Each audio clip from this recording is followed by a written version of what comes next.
Good morning, students. As your exams are approaching very rapidly, इस समय आप लोगों के सामने कुछ समस्याएं होती है कि पेपर पैटर्न क्या होगा। कई बार आप चैप्टर्स अच्छे से तैयार कर लेते हैं, लेकिन आपको जानकारी नहीं होती कि किस चैप्टर से कौन सा क्वेश्चन आएगा, कितने मार्क्स का आएगा, है ना, मार्क्स डिवाइडेशन कैसे होगा। तो इन समस्याओं को ध्यान में रखते हुए मैं पेपर पैटर्न लेकर के आया हूँ आप लोगों के सामने, हिस्ट्री क्लास 12th का, जिसमें एक्चुअली है क्या कि बोर्ड ने हिस्ट्री को 3 पार्ट में डिवाइड किया हुआ है। और आपका जो 80 नंबर का थ्योरी का पेपर होता है वो 3 पार्ट्स में डिवाइड करके 4-4 चैप्टर्स में डिवाइड किया हुआ है, 3 पार्ट्स में। और तीनों से 25 मार्क्स का जो है पोर्शन आता है। तो उसका डिवाइडेशन ऑफ मार्क्स किस तरीके से है उसको मैं आपको थोड़ा सा समझाने की कोशिश कर रहा हूँ।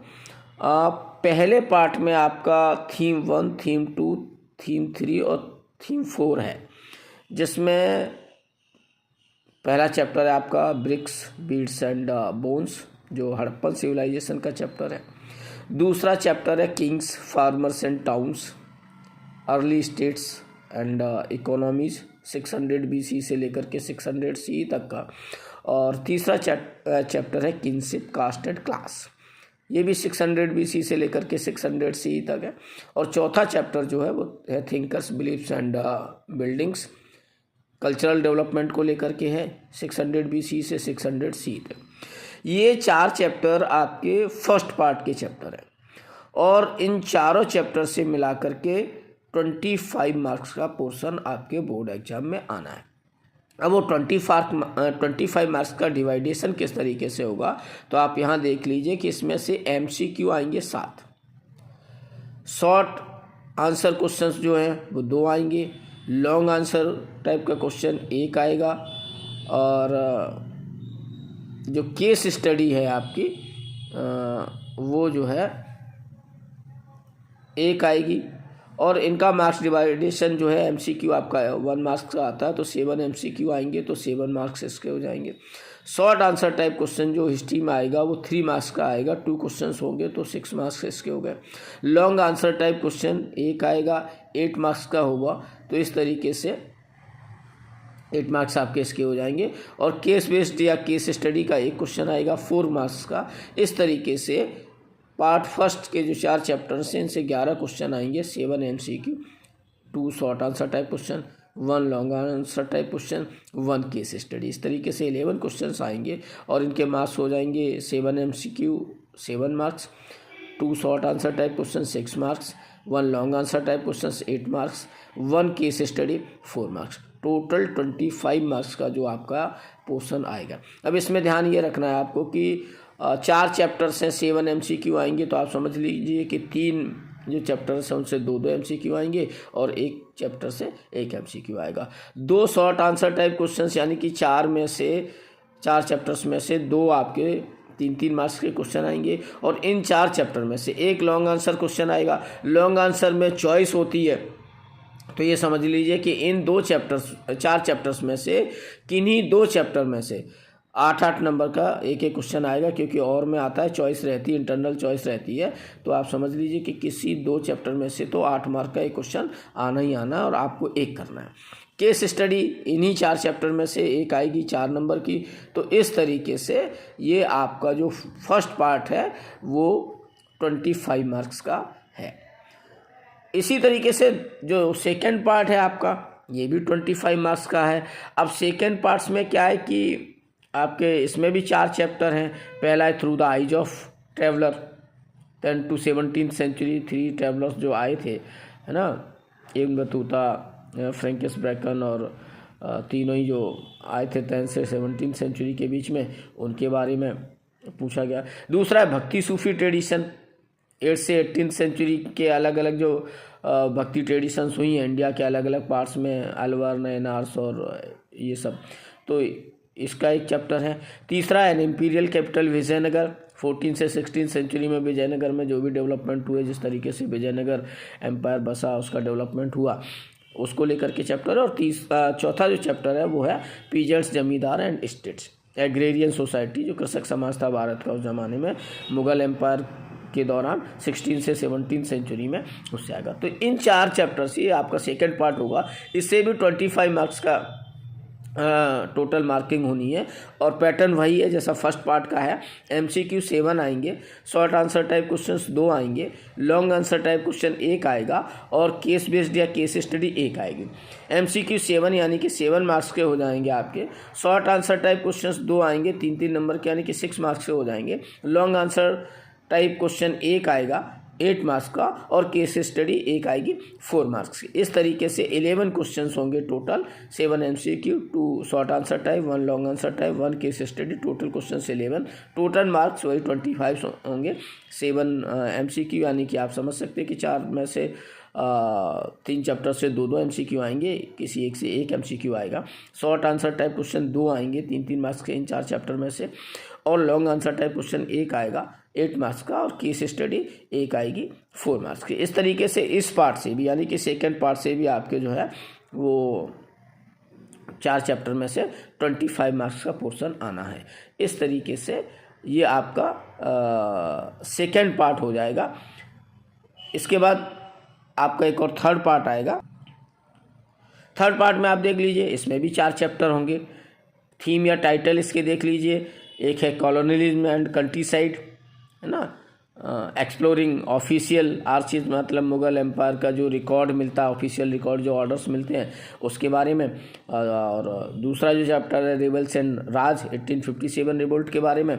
तीसरा चैप्टर है Mahatma Gandhi and the national movement, Mahatma Gandhi ji ने जो भी राष्ट्रीय आंदोलन चलाए, civil disobedience movement and beyond, मतलब सिविल डिसोबीडियंस से लेकर के और फिर बाद में जो भी आंदोलन चले क्विट इंडिया मूवमेंट तक, वो सब इसमें कवर हो जाएंगे। तीसरा है फ्रेमिंग द कॉन्स्टिट्यूशन, चौथा chapter framing the constitution, the beginning of a new era, आज़ादी मिली उस समय संविधान बना और कैसे बना कॉन्स्टिट्यूशन, क्या हुआ। ये पोर्शन थर्ड पोर्शन भी आपका 25 मार्क्स का है। इसमें भी 4 चैप्टर हैं और इसका भी डिवाइडेशन फर्स्ट और सेकंड पार्ट के तरीके से ही है। इसमें भी 7 MCQs आने हैं, 2 शॉर्ट आंसर टाइप क्वेश्चंस आने हैं, 1 लॉन्ग आंसर टाइप क्वेश्चन आएगा और 1 केस बेस्ड क्वेश्चन आएगा। कुल मिलाकर के इसमें भी 11 क्वेश्चंस होंगे और इसका भी वेटेज जो है वो 25 मार्क्स का होगा। 7 MCQ 7 मार्क्स के, 2 short answer type question 6 marks का, 1 long answer type question 8 marks का और 1 केस स्टडी 4 मार्क्स का। कुल मिलाकर के 11 क्वेश्चंस और मार्क्स 25। अब इस तरीके से आपके 3 पार्ट्स हो गए, तीनों पार्ट्स आपके 25 मार्क्स के हो गए, तो आपका टोटल हो गया 75 मार्क्स का। अब आपको पता है कि थ्योरी आनी तो 80 मार्क्स की है। अब ये यहाँ से 25 के तीनों पोर्शन यानी कि 75 हो गया। तीनों में ही आपको ये ध्यान रखना है कि पहले पार्ट से भी 7 MCQ आने हैं, 2 शॉर्ट आंसर टाइप क्वेश्चन आने हैं, 1 लॉन्ग आंसर आएगा लेकिन उसमें इंटरनल चॉइस होगी, यानी कि पहले पार्ट से भी 4 चैप्टर से 2 8-8 नंबर के क्वेश्चन मिलेंगे आपको, दूसरे पार्ट से भी 2 8-8 नंबर के क्वेश्चन मिलेंगे और तीसरे पार्ट से भी 2 8-8 नंबर के क्वेश्चन मिलेंगे, जिनमें से एक एक करना होगा, यानी कि 3 आपको आएंगे। टोटल आपका जो होगा, अगर टोटल की बात करें तो 21 मार्क्स जो है वो आपके MCQ हो जाएंगे और 3 पार्ट्स यानी कि 6 क्वेश्चंस जो हैं आपके शॉर्ट आंसर टाइप के होंगे, यानी कि वो 18 मार्क्स से हो जाएंगे और लॉन्ग आंसर टाइप क्वेश्चंस आपके 3 हो जाएंगे, यानी कि वो 24 मार्क्स के होंगे और केस बेस्ड स्टडी के भी आपके 3 क्वेश्चन होंगे, यानी कि वो 12 मार्क्स के होंगे। तो इस तरीके से 21, 18, 24 और 12, तो ये आपका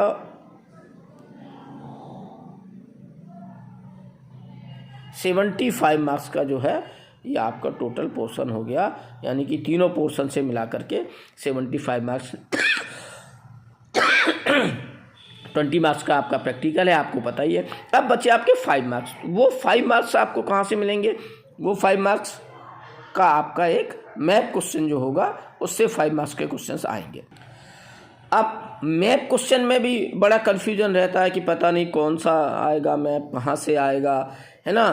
तो इसमें भी पार्ट वाइज 3 पार्ट्स में से मैं आपको पूरे स्थान बता दे रहा हूँ, है ना, सेंटर्स बता दे रहा हूँ, टेरिटरीज बता दे रहा हूँ कि कहाँ से क्या आता है। तो फर्स्ट पार्ट की अगर बात करें तो सबसे पहले आपका जो चैप्टर था इंडस वैली सिविलाइजेशन का, हड़प्पन सिविलाइजेशन का, तो उसमें मैच्योर हड़प्पन साइट से क्वेश्चन पूछा जाता है, जिसमें आपसे हड़प्पा के बारे में पूछा जा सकता है। हड़प्पा, बनावली, कालीबंगा, बालाकोट, राखीगढ़ी, धौलावीरा, नागेश्वर, इन जगहों का कोई एक क्वेश्चन आ सकता है।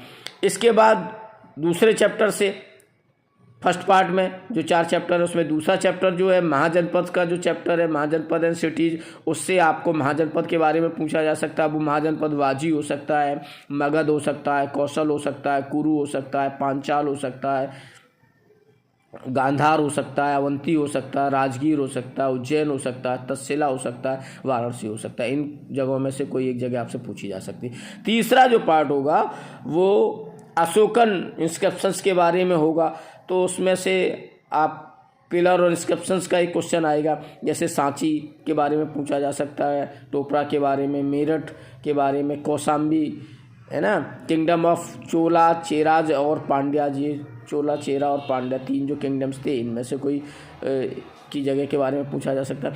इम्पोर्टेंट चौथा जो पार्ट होगा उसमें इम्पोर्टेंट किंगडम्स और टाउन्स का क्वेश्चंस में से कुछ पूछा जा सकता है, जैसे कुषाण, शक, सातवाहन, वाकाटका, गुप्ताज, है ना।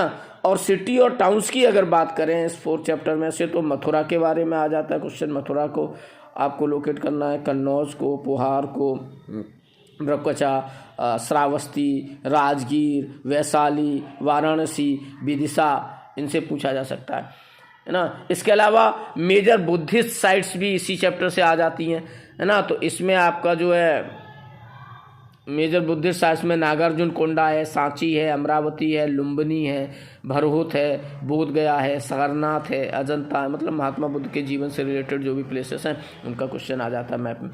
अब सेकंड पार्ट में आ गए। फर्स्ट पार्ट के ये चैप्टर्स थे, फर्स्ट पार्ट के जो मैप के क्वेश्चंस आते हैं वो मैंने आपको बता दिए। अब सेकंड पार्ट में पहुँचे तो सबसे पहले इम्पोर्टेंट एम्पायर्स, है ना, तो या टेरिटरीज या सिटीज़, उसमें बीदर है, गोलकोंडा है, बीजापुर है, विजयनगर है, चंद्रगिरी है, कांचीपुरम है, मैसूर है, तंजावुर है, कोलार है ना, तिरुनेलवेली है। ये सभी साउथ इंडिया, महाराष्ट्र से लेकर के और कर्नाटक, महाराष्ट्र और कर्नाटक और उड़ीसा, उसके और पास के किंगडम जो मीडिएवल पीरियड्स के थे उनसे क्वेश्चन कभी कभी पूछ लिया जाता है। इसके बाद नेक्स्ट जो चैप्टर आता है ना, टेरिटरीज अंडर मुगल, मुगल के अंडर में कौन कौन सी टेरिटरीज थी उनका एक क्वेश्चन आ जाता है। तो उसमें बहुत ज़्यादा स्थान नहीं है और बहुत आसान सा भी रहता है। दिल्ली, आगरा, पानीपत, आमेर, अजमेर, लाहौर और गोवा, इनसे रिलेटेड कोई क्वेश्चन आ जाता। अब सेकंड पार्ट हो गया।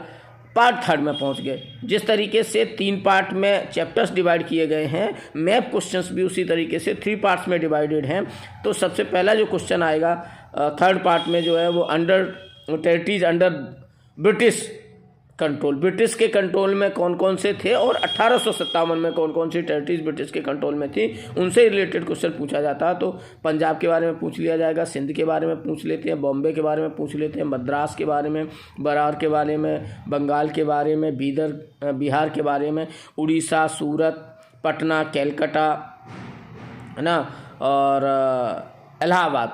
ये उस समय 1857 में ये जगह जो है ब्रिटिशर्स के कब्जे में थी, इनसे क्वेश्चन पूछ लिया जाता है। और इसके अलावा और जो चैप्टर बचते हैं उसमें सेंटर्स ऑफ रिवोल्ट ऑफ 1857 के क्वेश्चंस हैं। इसमें दिल्ली, मेरठ, झांसी, 1857 की क्रांति कहाँ कहाँ हुई, मुख्य सेंटर कौन कौन से थे, उनसे रिलेटेड क्वेश्चंस होते हैं। इसमें दिल्ली है, मेरठ है, झांसी है, लखनऊ है, कानपुर है, आजमगढ़ है, कैलकाटा है, बनारस है, ग्वालियर है, जबलपुर है, आगरा है, अवध है और आरा बिहार। ये मेन सेंटर्स थे 1857 की क्रांति के। इससे कोई क्वेश्चन पूछ लिया जाता है। और सबसे लास्ट है important centres of national movement.